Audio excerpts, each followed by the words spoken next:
Hello everyone, আজকে একটা beautiful parcel unboxing করব। বক্সটা খোলার আগে একটু বাইরে থেকে দেখে নেওয়া যাক কি আছে বক্সে। ওয়াও, টিভির মতো একটা কি যেন দেখা যাচ্ছে। চলেন চলেন তাহলে একটু আনবক্সিং করে ফেলি তাড়াতাড়ি। ফাইনালি আমিও নিয়ে নিলাম ভাইরাল এই টিস্যু হোল্ডারটা।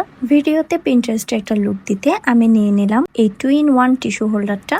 এটা বেসিক্যালি একটা টিস্যু হোল্ডার, কিন্তু এটা চাইলে মোবাইল রেখে টিভির মতো করে ইউজ করা যায়। আমি দেখিয়ে দিচ্ছি এটা কিভাবে ইউজ করা যায়। এটা অনেক বেশি প্রিটি এবং কাজের একটা জিনিস। আমি দেখিয়ে দিলাম এখানে কিভাবে টিস্যু রেখে টিস্যু হোল্ডার হিসেবে ইউজ করা হয়। অ্যাট দ্য সেম টাইম এখানে মোবাইল রেখে মোবাইল স্ট্যান্ড হিসেবেও এটা ইউজ করা যাবে। মোবাইলটা রাখার পর একদম ভিনটেজ টিভি অথবা রেডিওর মতো একটা লুক দিচ্ছে। আর টিস্যু হোল্ডার হিসেবে এটা অনেক কাজের একটা জিনিস। আমার থেকেও আমার ছেলের এটা খুব বেশি পছন্দ হয়েছে, কারণ মোবাইল রাখার পর দেখতে একদম মিনি টিভির মতো লাগে। ও সবসময় নিয়ে এখানে মোবাইল রেখে কার্টুন দেখতে খুব বেশি পছন্দ করছে। মেহেরা পেজের ওনারকে অনেক অনেক থ্যাংক ইউ, এত কিউট প্রিটি একটা জিনিস আমাদেরকে এনে দেওয়ার জন্য।